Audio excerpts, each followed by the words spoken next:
My name is John Carter, and I used to be a police officer. I say used to because I'm not anymore. Not after what I saw that night. They say I'm crazy, that I made it all up, and that I need help. But I know the truth. I know what sinister thing dwells in the Pine Barrens. It all started about a year ago when I was assigned to a missing persons case in a small town in New Jersey.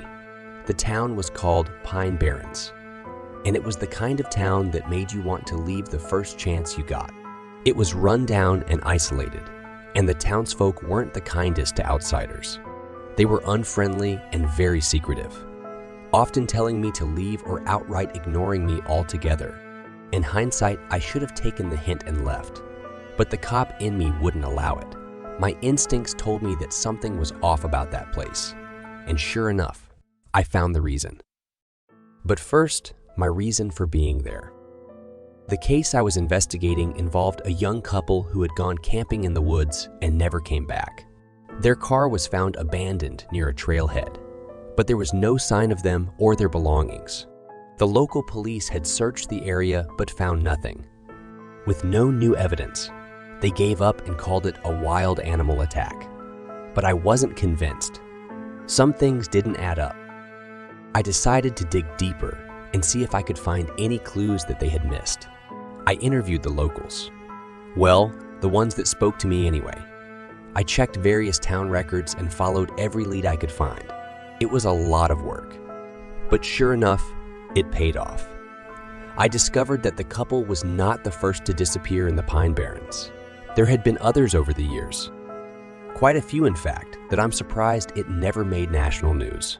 The victims came from various walks of life. Some were hikers, some were hunters, some were even locals. All of them vanished without a trace, and all of them had one thing in common.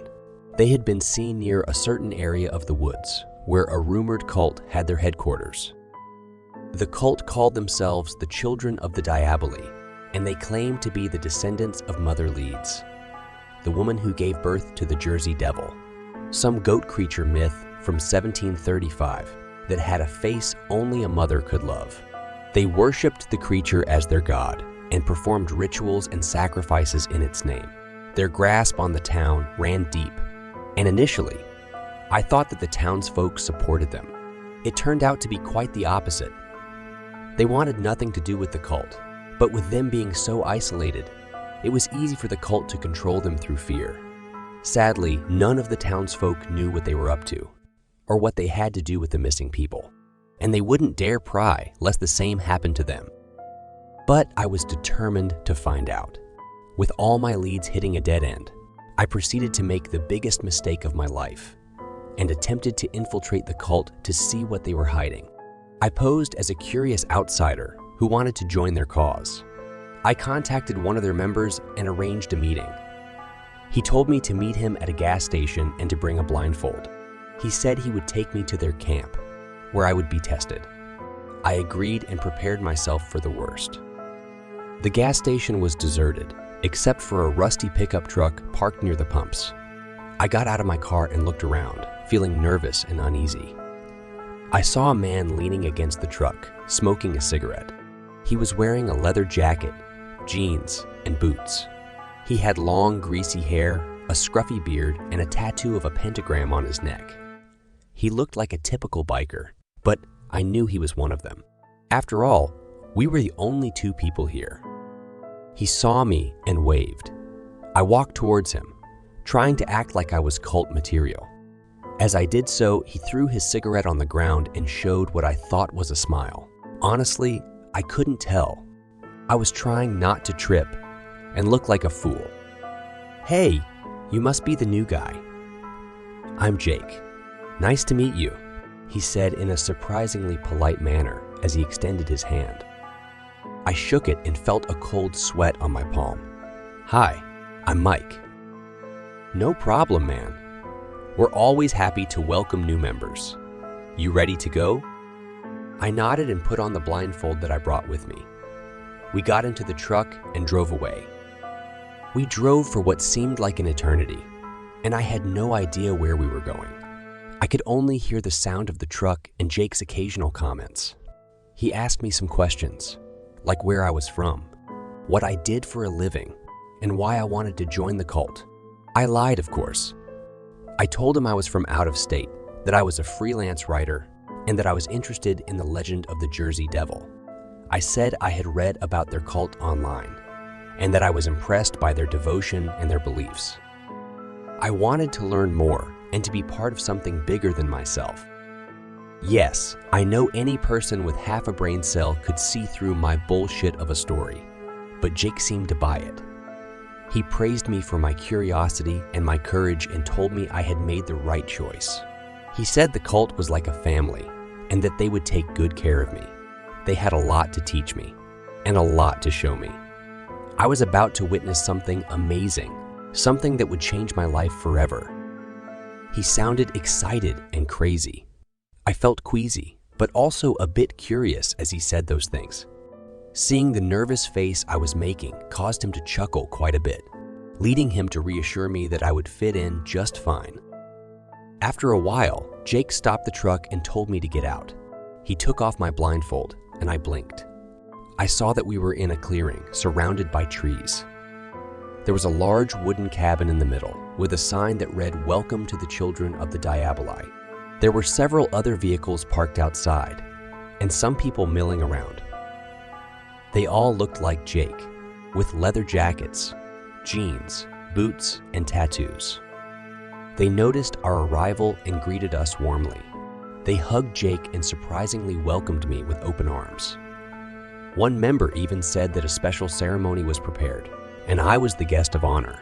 There was even a special surprise at the end. The leaders moved towards the cabin, and I followed them nervously. Inside the cabin was full of strange and disturbing things.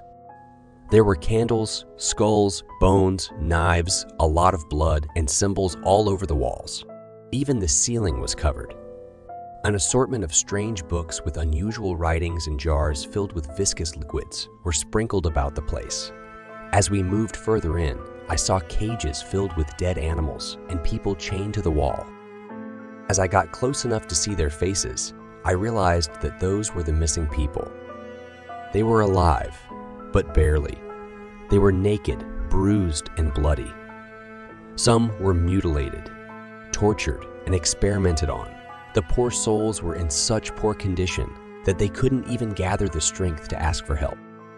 I felt a wave of horror and flashes of anger.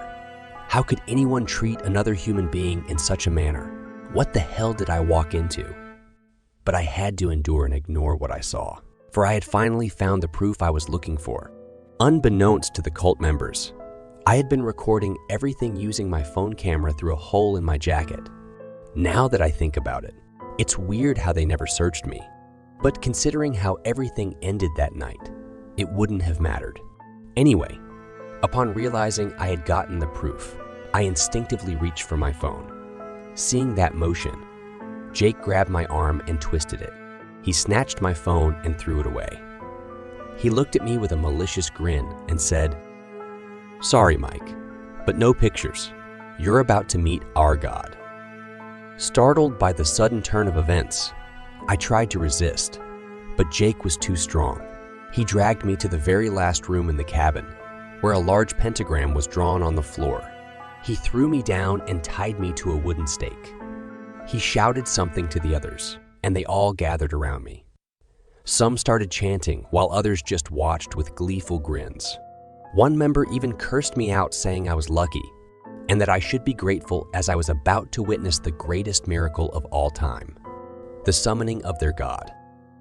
As I struggled to free myself, I saw them bring in the missing people who were chained outside. One by one, they were forced to kneel in the center of the pentagram.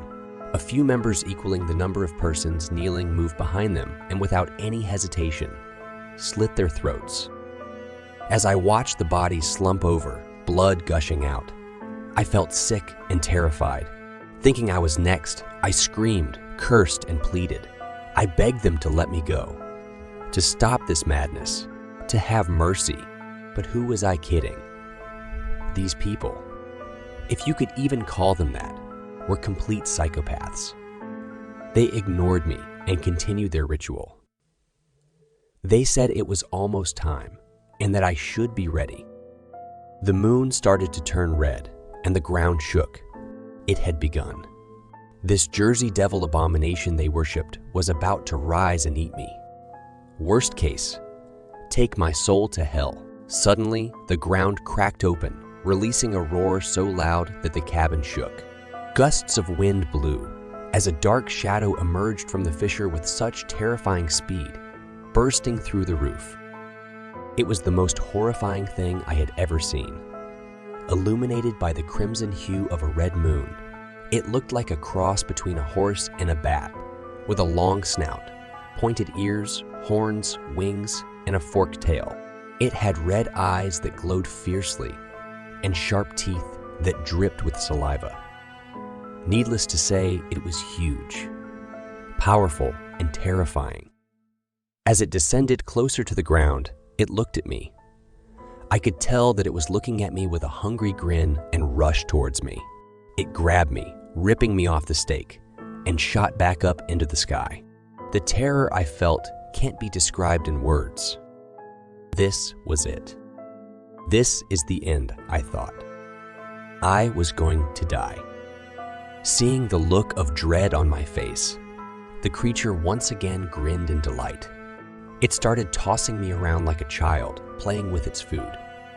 For whatever reason, my terror began to turn into rage. "If you're going to eat me, then eat me," I said as I grabbed my hidden knife from my leg and stabbed that bastard in its eye.